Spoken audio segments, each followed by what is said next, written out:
Welcome to the Ask the Expert Show with local celebrity hosts Steve-O and Renee. Sit back each week while Steve-O and Renee educate you with live in-studio experts, such as lawyers, doctors, home improvement, and financial experts in their field.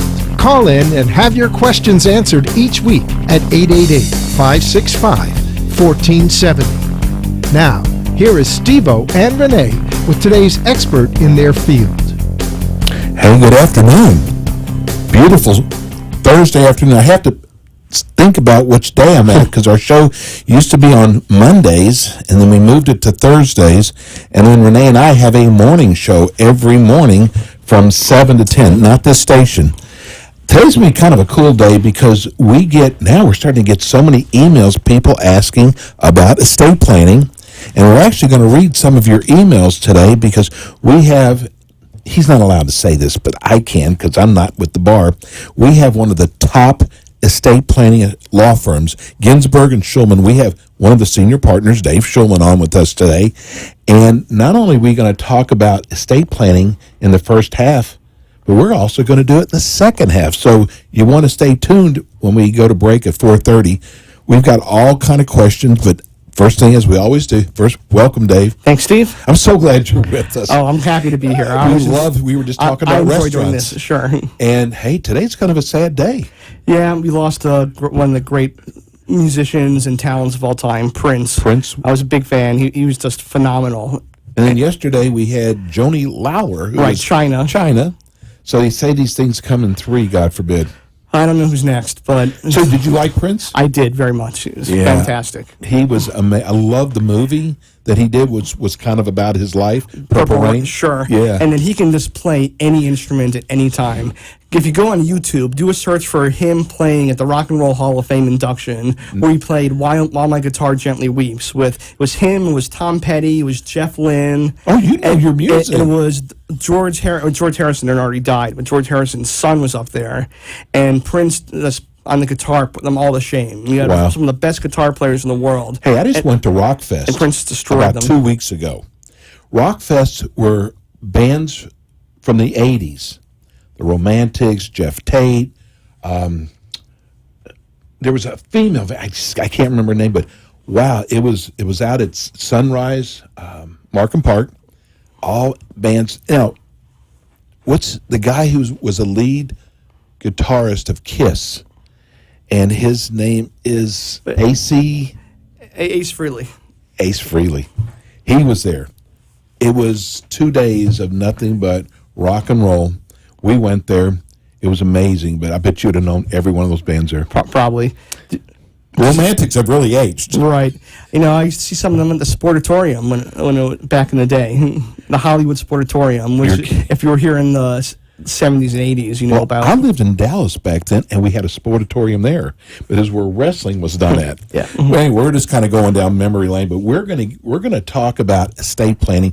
There's so many different areas of estate planning. There's elder law, there's wills, there's probate, and you do them all. But first of all, introduce yourself and tell everybody about your firm. Sure. Like you said, I'm David Schulman. I'm the senior partner. Actually, I'm the managing partner. I got to get that title right. My partner is the senior partner. I don't want to steal the title from her. I'm the managing partner of Ginsberg Schulman.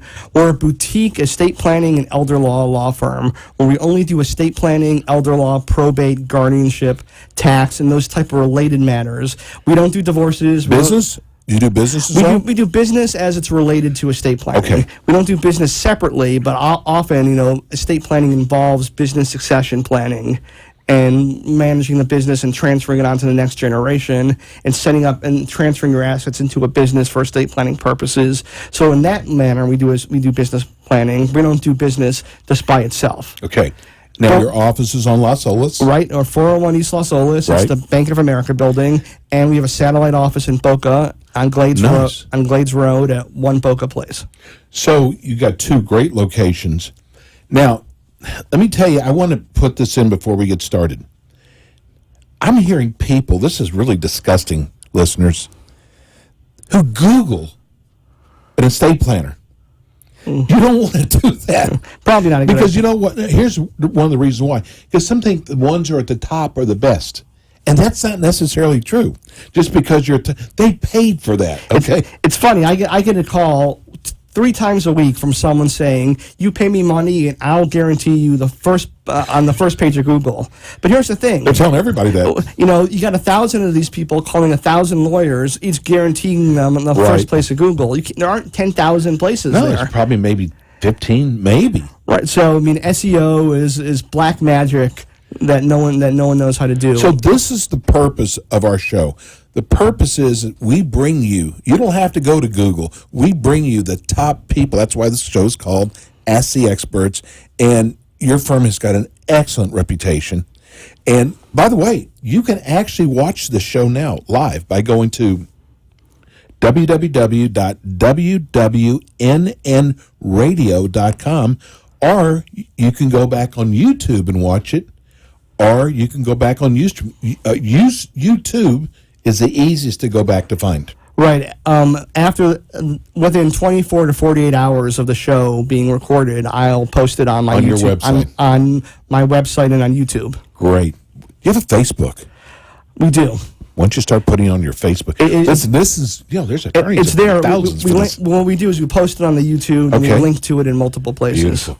Are you ready to answer some questions? Absolutely. I heard from the last time that you got a bunch of emails. We got so many emails. Easiest question to start off with. I'm going to throw you a softball. What is estate planning? What is it?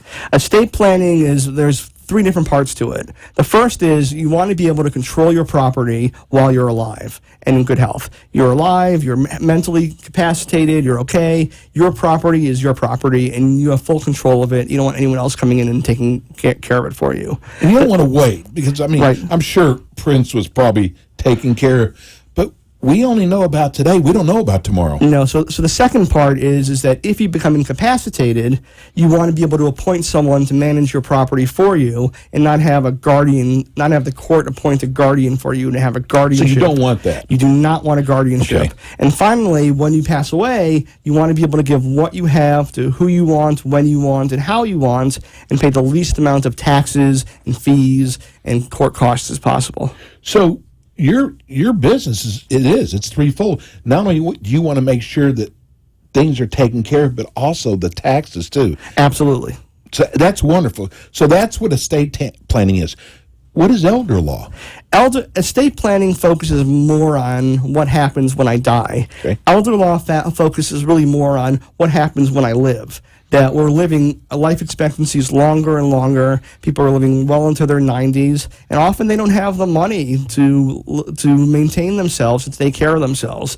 Elder law is about for planning for your old age, planning for your care, to make sure that you have adequate health care and adequate funds to pay for it, or if not, how to be able to use Medicaid and the Medicaid system to pay for your health care.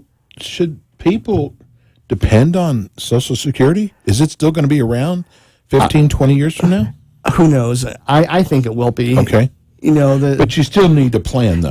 Obviously, you still need to plan. I'm not an investment advisor, but you need to know that people are living longer and longer, and that your money needs to last. But if it doesn't, there are programs out there. There are government programs that will be able to help you with your health care. So what class did you go to when all the family gets together and they start arguing over the money? You're the man.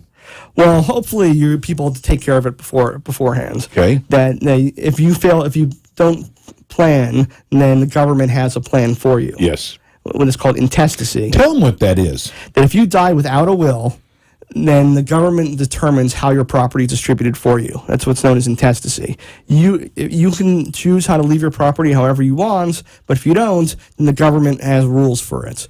And that it depends. You don't want to do that. It depends if you're married and if you have children, and your wife gets, or your husband, your spouse gets this much, your children get that percentage, and there's nothing they can do about it, and that may not be what you wanted. Why do people not plan? Procrastination. Is that the main reason, procrastination? Procrastination, and people don't want to, planning is focusing and thinking about the fact that you're going to die someday. They're going to get sick and you may die, and people don't like to face their own mortality. So it's something that they keep putting off. They say, I have time.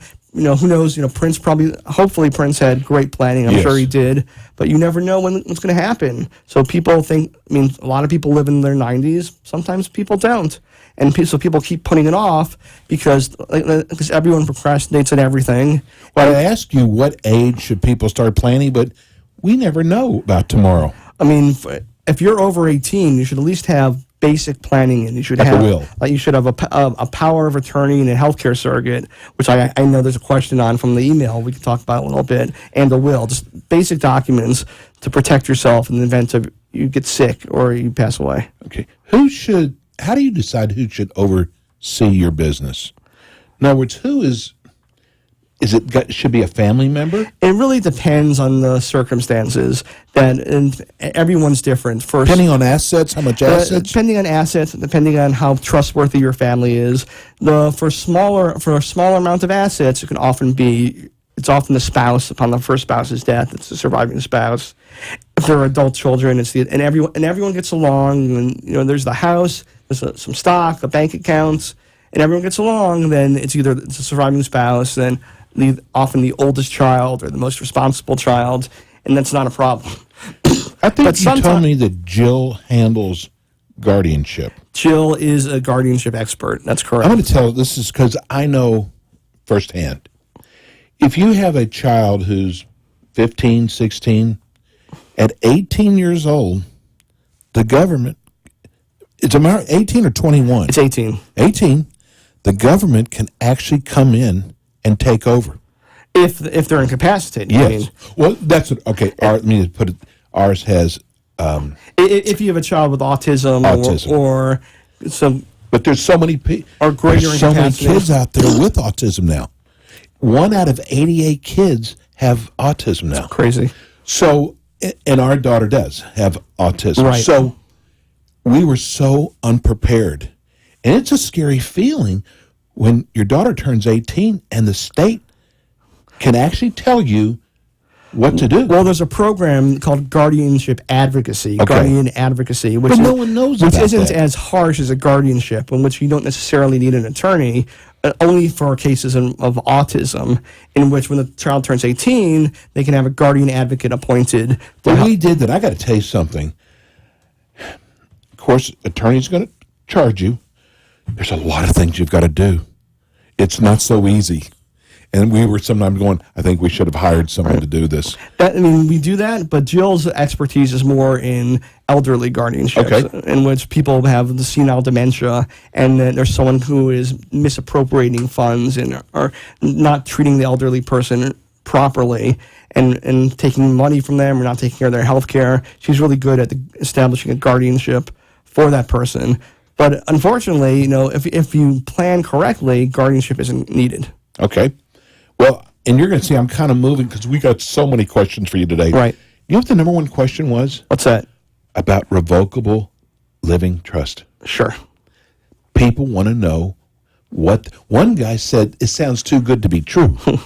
So let's talk about revocable living trust. The purpose of a revocable living trust, the main purpose is to avoid probate when you die and to avoid a guardianship if you become incapacitated. Probate can get very expensive. Probate could become very expensive and time-consuming. Minimum 3 to 4 months, minimum 4 months, maximum over a year, depending on the circumstances. And the more assets, the more complicated it can be. Because if you die, anything you own in your own name is subject to probate. Okay. However, if you establish a revocable living trust, what you do is you take your assets and you transfer them into the trust, including your homestead, right? Well, sometimes yes, sometimes I heard no. that's where people have problems. It's like they're trying to sell Dad's house. Florida has all sorts of crazy rules regarding homestead, and as long if both spouses are alive, then I like to hold it jointly as tenants by the entirety, and only if it's one person do we put the homestead in the revocable trust. But what happens when you die? Instead of you owning the property, your trust owns the property, and because the trust owns the property, it's not subject to probate. Oh, okay. What about taxes, though? Taxes are still the same. Okay. Taxes are the same either way. So why would a person want to do revocable living trust? And do you recommend that? In many cases, I do. The reason you would want to do it is to avoid probate. Okay. And also because a trust is private and a will is public. When a person passes away, they have to. Whoever has the will has to file it with the court within 10 days, and the will anyone can go to the court and copy it and says, I leave this person this amount, I leave this person that, I cut this person out. For whatever it is, a will is public. A trust is private. You don't have to file the trust with the court.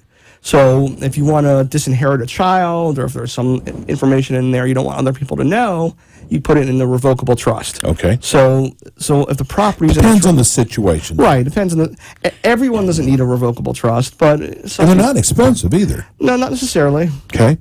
That was the fastest 18 minutes I've ever gone through. We're going to go to break. We got to pay some bills, and when we come back, we have more with Dave Schulman from Ginsberg Schulman Attorneys at Law.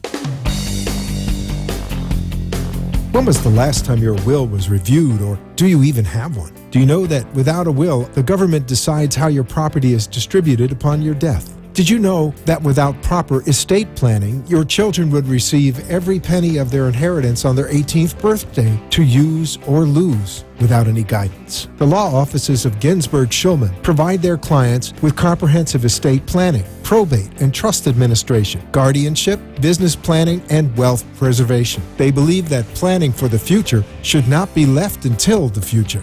Whether you are young, middle-aged, or in retirement, your life is always changing. Comprehensive estate planning can protect you and your loved ones from the unexpected. When you experience a significant life cycle event or life change, it is a good time to have your estate planning reviewed. Contact their office today at 954-839-8705. And we're back. That was quick.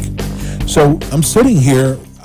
I opened the show up and I told you, Ask the Experts is exactly what it means. The experts. So you don't have to go try to find some. And when you're talking about estate planning, you want someone who's really good, that you can trust, that you can feel a comfort zone with. And we have that law firm. It's called Ginsberg Schulman Attorneys at Law. Give everybody your phone number. That's 954-990-0896. And give them your address, too. Our main office is at 401 East Los Olas. That's the Bank of America building on the 14th floor. And you got a really good website. I've gone to it 3 or 4 times. It's www.ginsberg. That's B-E-R-G, Schulman. SHULMAN.com. It's funny. So many people kept putting the C in it. I bought Ginsberg Schulman with the C. That's right. So now that if you go to Ginsberg Schulman with the C, it'll still go there. Very smart, because I wanted to spell it with SCHULMAN. Well, now you can't. That's wrong. But it's actually SHUL. That's the easiest way. Now, one of the questions, it's like it blew my mind. I asked you, and you act like it was a normal question, but it's a good one. What's the difference between a springing and non-springing power of attorney? That's a great question, and unfortunately... You have no answer for it. I do, but unfortunately, the springing power of attorney no longer exists in Florida. Okay. Well, so let's start off. What's a power of attorney is a document that you use to designate someone to make financial decisions for you, to open your mail, to pay your bills, to sue on your behalf, to manage your credit cards, whatever it is, not healthcare decisions, but whatever financial decisions or legal decisions you can do to buy and sell property, anything you can do with your life, that's what a power of attorney is. It used to be that you would say in your power of attorney, I don't want it to come into effect until 2 doctors say I'm incapacitated. So it would spring into effect. That you sign it now, but it's no good until you become incapacitated. It would spring into effect when you're incapacitated, so it would be called a springing power of attorney. In 2011, the state legislature said you can no longer have a springing power of attorney. Why? What was the reason? What happens is now when you appoint someone, it's effective immediately. Oh, okay. So you appoint someone, they can that day take the document, go to your bank account, and empty out all your money, and empty out all your accounts. So what's the good part?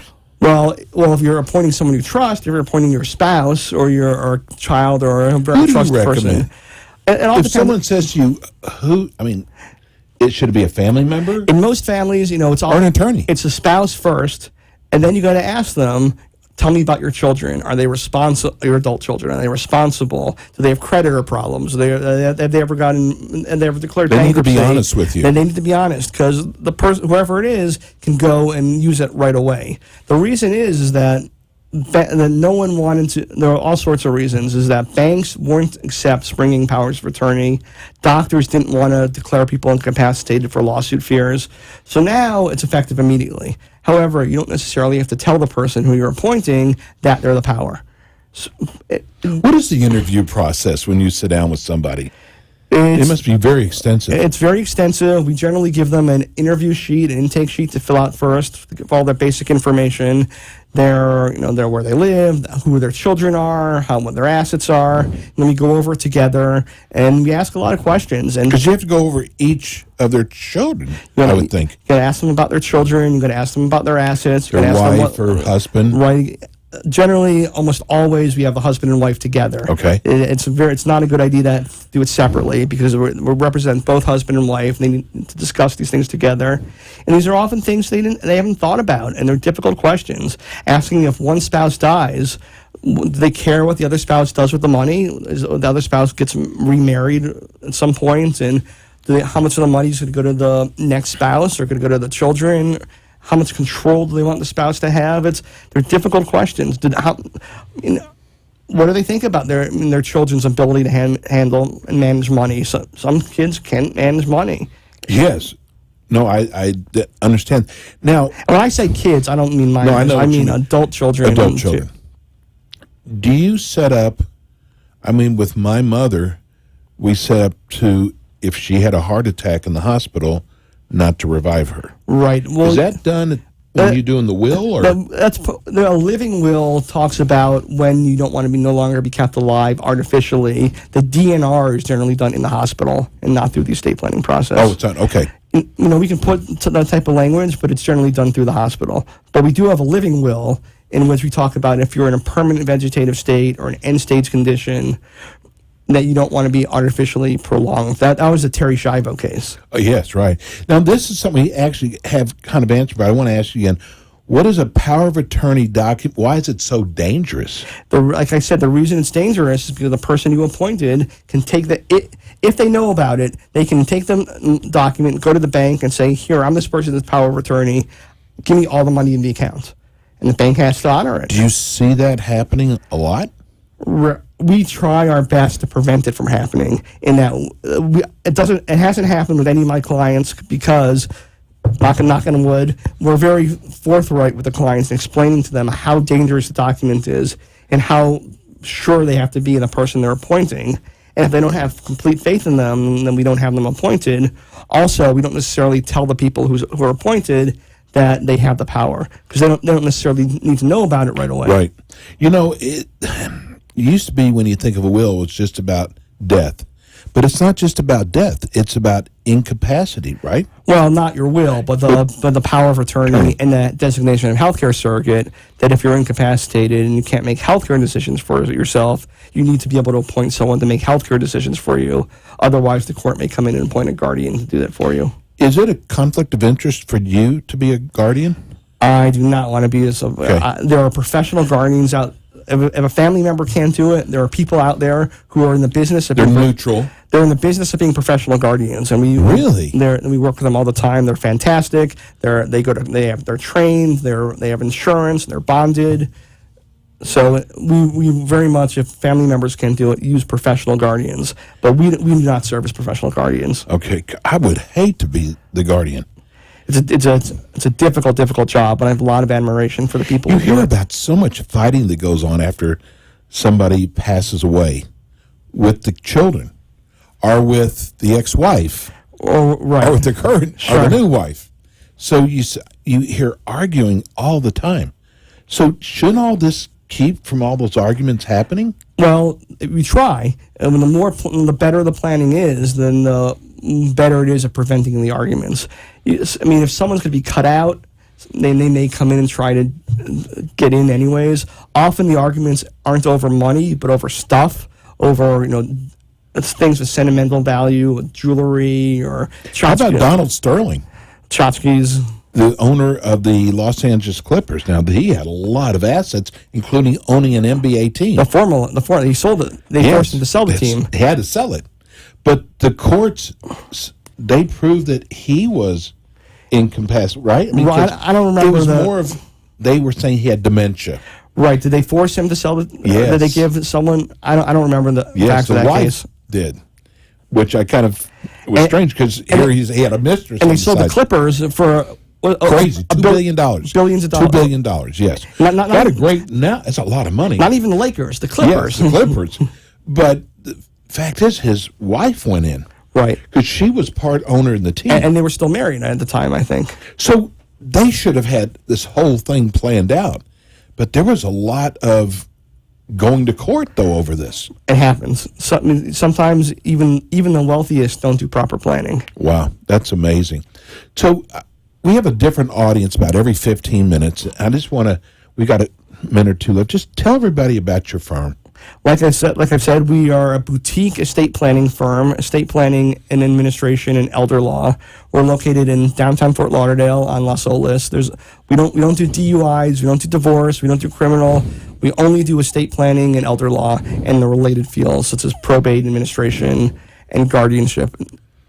So you know this end of the business, so right. to say. I'm board certified in wills, trust, and estates. So I can definitely call you an expert, right? then. And my partner Jill Ginsberg is board certified in elder law, so we're both experts. In the state of Florida, if you're not certified, you cannot label yourself as an expert or specialist. That's right. You're specialist. You took extra time to learn your trade, but I'm so glad that we have your law firm.